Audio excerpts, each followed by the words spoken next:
Саламатсыздар ма, құрметті студенттер? Бүгінгі сабағымыздың тақырыбы адам гемоглобині мен миоглобиннің құрылысы мен қызметі.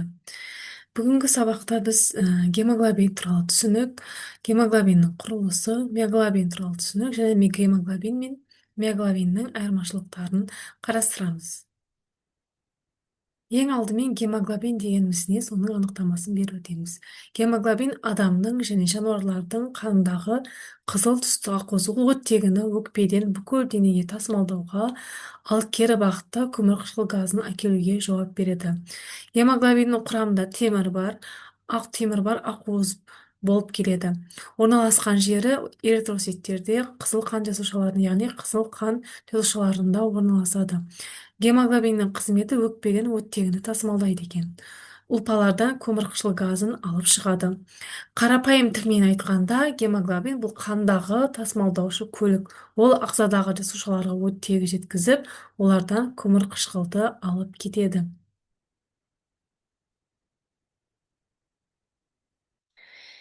Гемоглобин бұл грекше хайма, яғни хайматос, қан және латынша глобус шар, адамның омыртқалы және кейбір омыртқасы жануарлардың қанының қызыл пигменті. Тыныс мүшелерінен оттекті ұлпаларға, ал көмірқышқыл газын ұлпадан тыныс мүшелеріне тасымалдайды. Гемоглобин жетіспесе, анемия ауруы пайда болады. Гемоглобиннің қалыпты жағдайдағы нормасы әйелдерде 120-150 грамм литр, ер адамдарда 130-160 грамм литр. Егер гемоглобин мөлшері шектен тыс көп болса, қан қоюланып, жүрек қан тамыр ауруына шалдығады. Құрамында гемоглобин бар азық-түліктер бауыр, ет, тағы басқалар болып келеді екен. Гемоглобин қанның қызыл жасушалары эритроситтердің құрамында болады екен. Эритросит оттегінің өкпенің бұлшық тарамдарынан көмірқышқыл газын алып өкпеге апарады. Бұл гем деп аталатын ерекше ақуыз көмегімен жүзеге асырылады.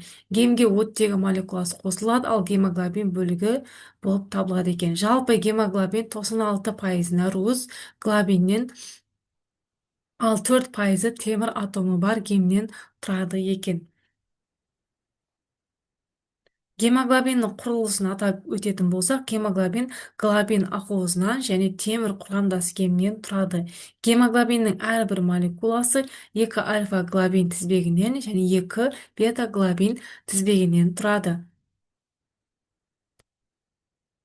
Ересек адам, яғни бұл жерде гемоглобиннің құрылысын көре аласыз, яғни Б-глобин, бета-глобин және альфа-глобиндерді көре аласыздар. Бұл гемоглобиннің құрылысын көре аласыздар. Ересек адамның 100 мл қанында 13-16 грамм гемоглобин болады. Мұны қалай түсінуге болады? Яғни көбінесе қан құрамындағы гемоглобин 65-80% пайызын құрайды. Ал медициналық тәжірибеде 100 сантиметр куб қандағы гемоглобиннің мөлшері 16,7 грамм болса, 100% деп қабылдайды екен. Әдетте адам қанында 60-80% гемоглобин болады екен. Демек, егер қан сараптамасында гемоглобин 80 бірлік деп жазылса, онда бұл 100 мл қандағы 16,7 гемоглобиннің 80% немесе 13,4 грамм гемоглобин екенін білдіреді екен. Ересек адамдарда гемоглобин яғни гемоглобин деп аталады, және оның молекулалық массасы 66 000-68 000 грамм болады екен. Ол 4-ші реттік құрылымға ие және альфа-1, альфа-2, бета-1, бета-2 деп белгіленетін 4 полипептидтік тізбектен тұрады екен. Яғни бұл жерде сіздер гемоглобиннің құрылысын көре аласыздар және альфа-1, альфа-2, бета-1, бета-2-ның, яғни құрылымын көре аласыздар. Келесі миоглобин. Миоглобин дегеніміз не? Миоглобин бұл мио және глобин гемоглобиннің ақуызды бөлігі. Күрделі ақуыз омыртқалы жануарлар мен адамның бұлшық еттерінде оттекті тасымалдайтын глобулярлы ақуыз. Ет тінінде молекулалық оттекті жасушалардың тотықтыру жүйесіне тасымалдайды. Миоглобиннің молекуласы бір полипептидтік тізбектен тұрады екен және гемнен тұрады. Оның молекулалық массасы 17 000 болып табылады екен.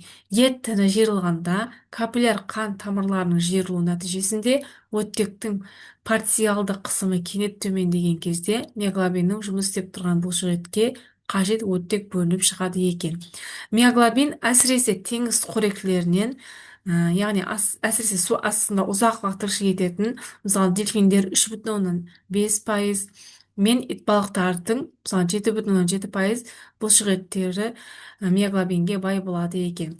Миоглобиннің үш өлшемді құрылымы рентгендік құрылымдық талдау әдісімен анықталған бірінші ақуыз болып келеді екен. Яғни бұл жерде сіздер суретте бірінші бұл суретте сіздер миоглобинді, ал мына жерде гемоглобиннің құрылысын көре аласыздар.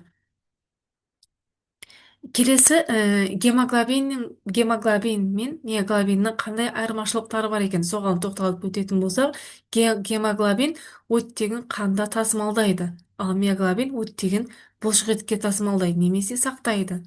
Миоглобин бір полипептидтік тізбектен, гемоглобин бірнеше полипептидтік тізбектен тұрады. Миоглобиннің айырмашылығы эритроциттердегі гемоглобиннің концентрациясы өте жоғары болып келеді.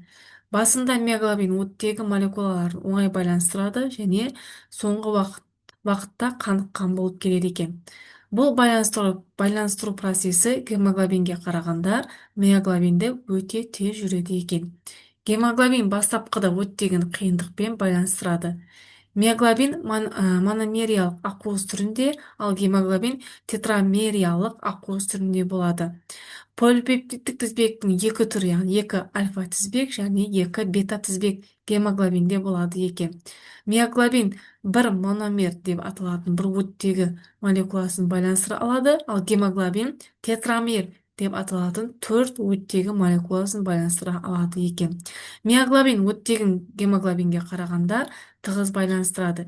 Гемоглобин миоглобиннен айырмашылығы оттегіні де көмірқышқыл газын да байланыстырады және түсіреді екен. Міне осындай гемоглобин мен миоглобиннің осындай айырмашылықтары бар екен. Енді бүгінгі сабағымыз осымен аяқталды. Назар салып тыңдағандарыңыз үшін рахмет. Келесі сабақта кездескенше қош сау болыңыздар.